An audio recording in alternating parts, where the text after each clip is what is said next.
Hey guys, this is me Crystal. I'm gonna be doing something really special and for Harvey's most birthday. I'm really excited to do this. So I have the candle lit. Uh, yeah, it's melting a lot.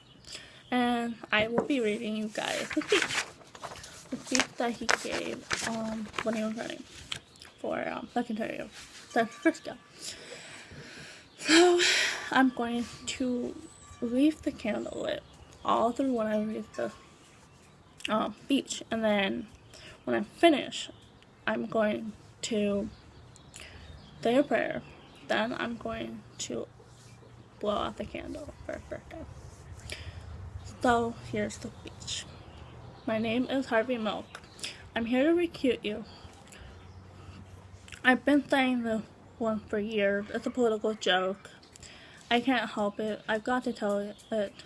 I've never been able to talk to this many political people before.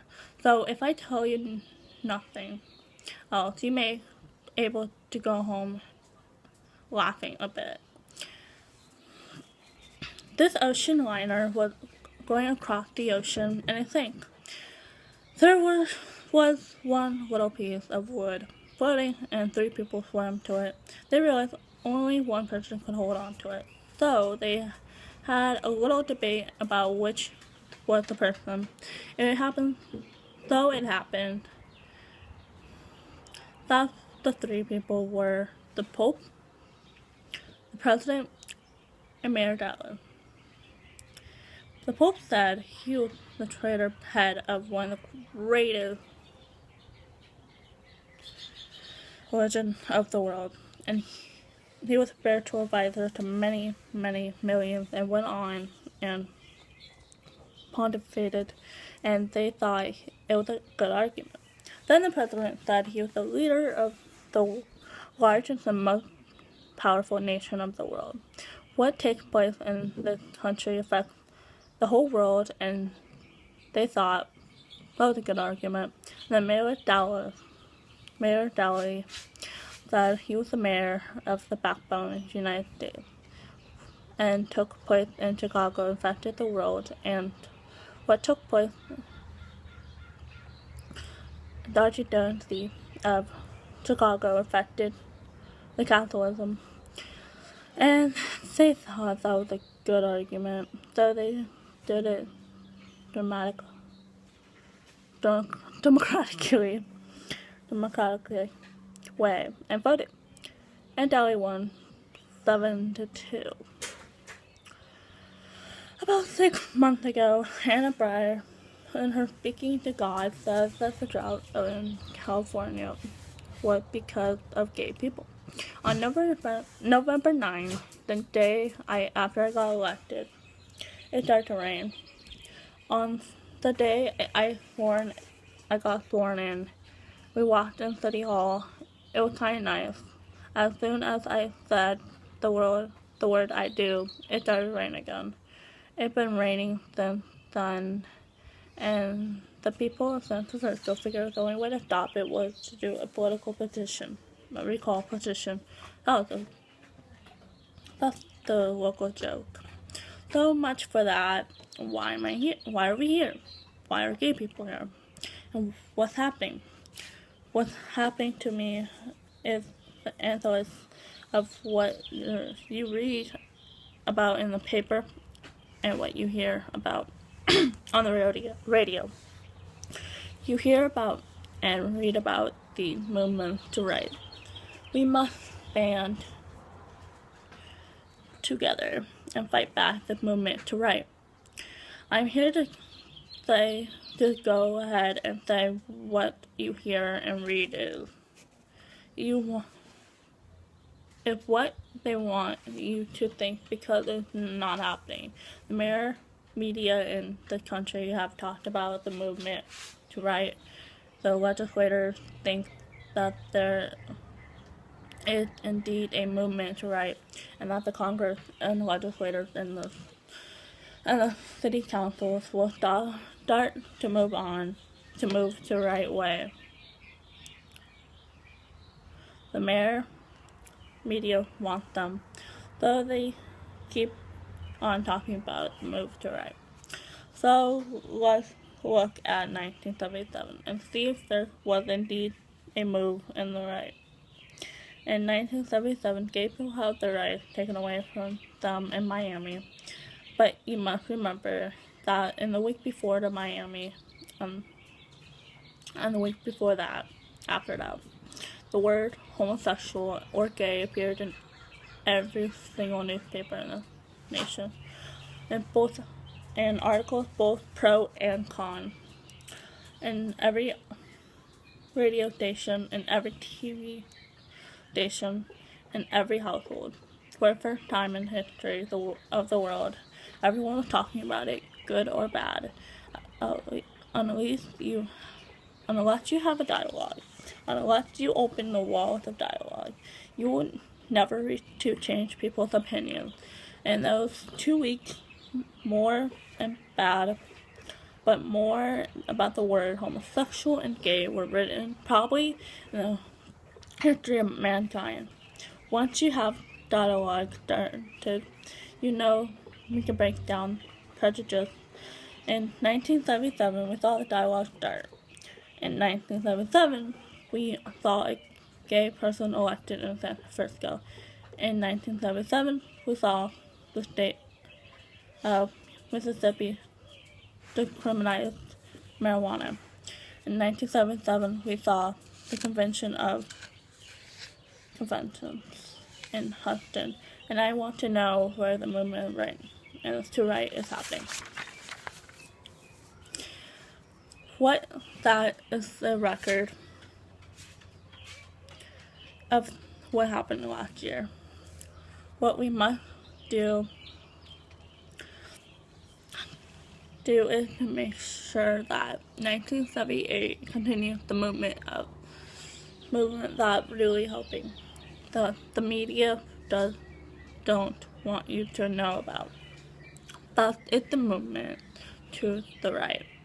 It's up to CDC to put the pressure on Sacramento, but to break down the walls and the barriers so that movement to right continues and the progress continues in the nation. We have to, before coming several issues, we speak out on probably the best important issue about the breaks, which we came to, but we do know what will take place this June. We know there's an issue on the ballot called Davis Glenn. We hear the talk about it on both sides, but what you don't hear is it's probably just the most racist issue on the ballot in a long time. In the city and county of San Francisco, if it passes, and we indeed have to pay off people who will be the last in and the first in, and who are the last in, but the minorities. Davis Skin is an issue, is a racist issue. We must address that issue. We must not talk away from it. We must not allow them to talk about the money it's going to save, because look who's going to save the money and who's going to get hurt. We also have another issue we started in some of the North country, and I hope in some of the South countries it continues. In San Francisco election, we are asked at least, we hope to ask happened. Ask that the U.S. government put pressure on closing of South African consulate. That must happen. There's a major difference between embassy and Washington, which is a dramatic brew, and consulate in major cities.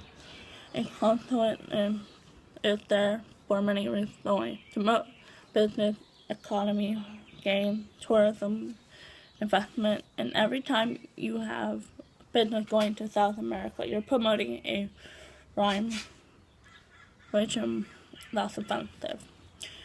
In the city of San Francisco, if everyone of 51% of that city were to go to South America, South Africa, they would be treated as second-class citizens.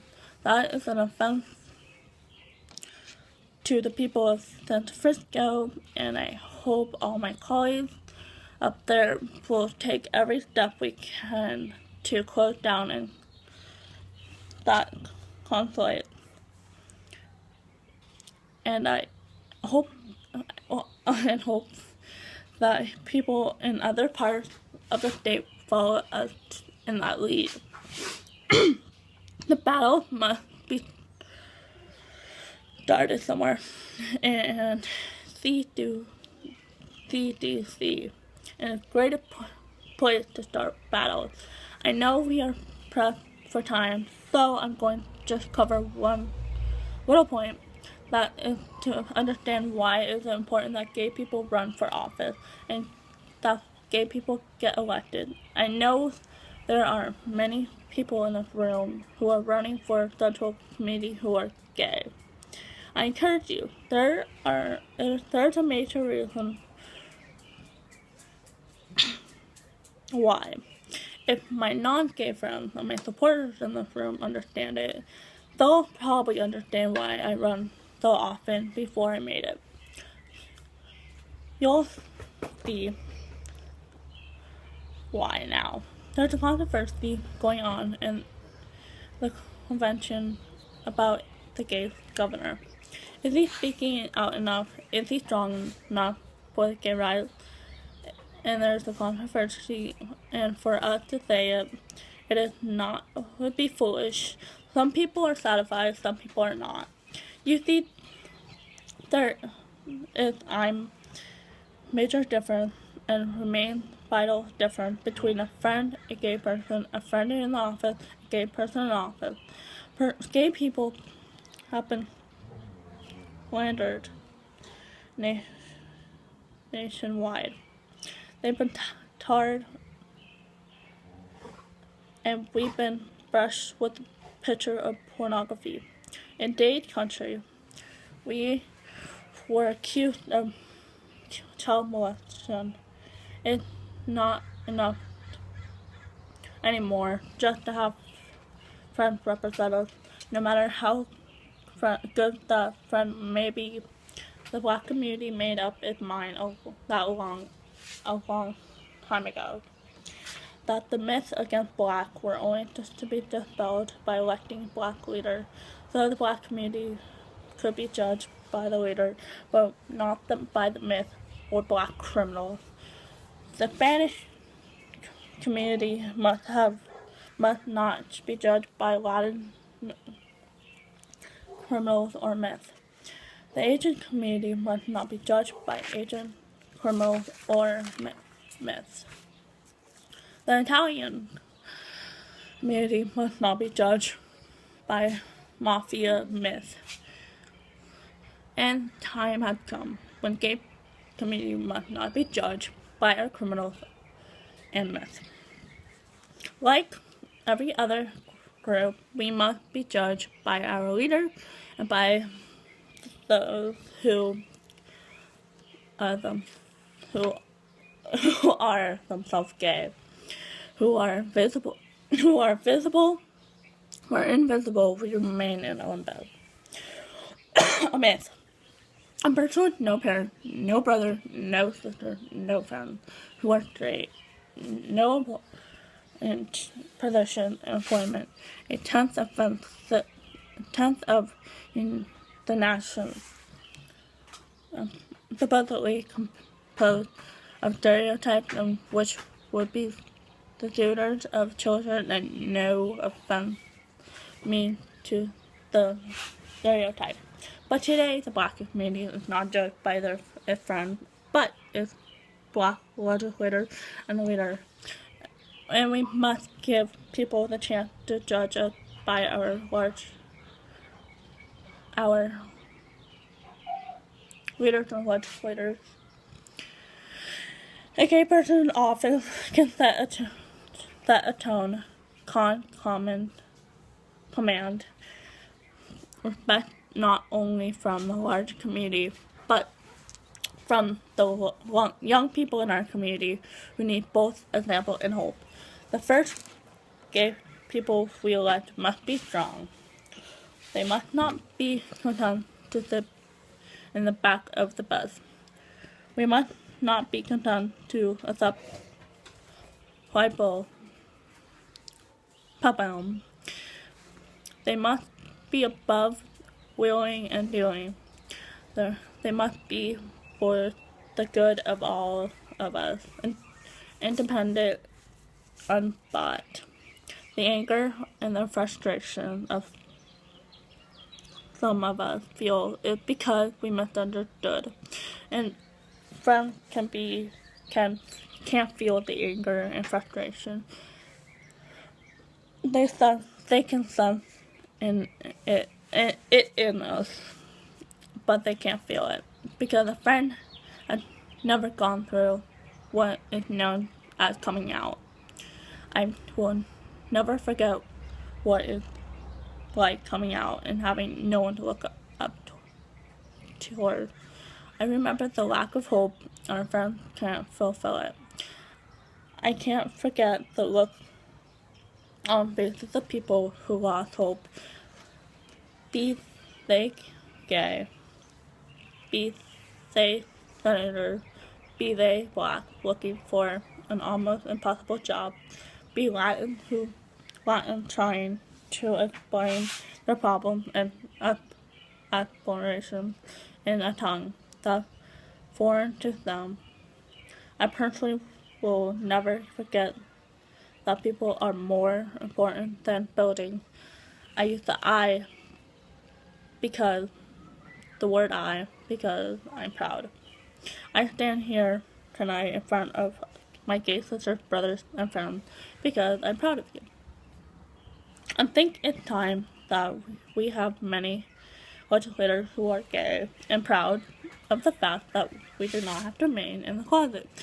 I think that the gay person up front will not walk away from the responsibility of being afraid being tossed out of office. After Dane County, I walked along the angry and the frustration night after night, and I looked at their faces and in San Francisco 3 days before Gay Pride Day, a person was killed just because he was gay. And that night I walked among the sad and frustrated at City Hall in San Francisco. Later that night, as they lit candles on Castro Street and stood silent, reaching out for some symbolic thing that would give them hope. These were strong people whose faces I knew from the shop, the street, meeting, and people who I never saw before, but I knew. They were strong, but even they needed hope. And the gay people in Latona, Pennsylvania, and Richmond, Minnesota, who are coming out and hearing Miranda Bryan on TV and her story. The only thing we have to look forward is hope, and you have to give them hope and hope for a better world, hope for a better tomorrow, hope for a better place to come if pressures at home are too great, hope that all will be alright. Without hope, not only gays but black, the seniors, and the handicapped, the youths will give up.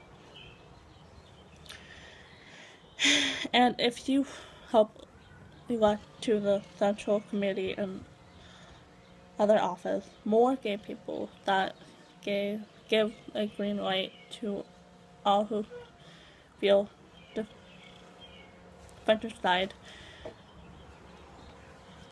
A green light to move forward. It means hope to a nation that has given up. Because if a gay person makes it, the door opens to everyone.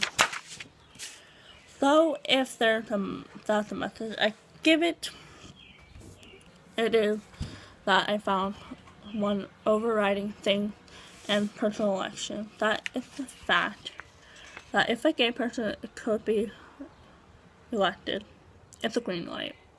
And you have to give people hope. Thank you very much.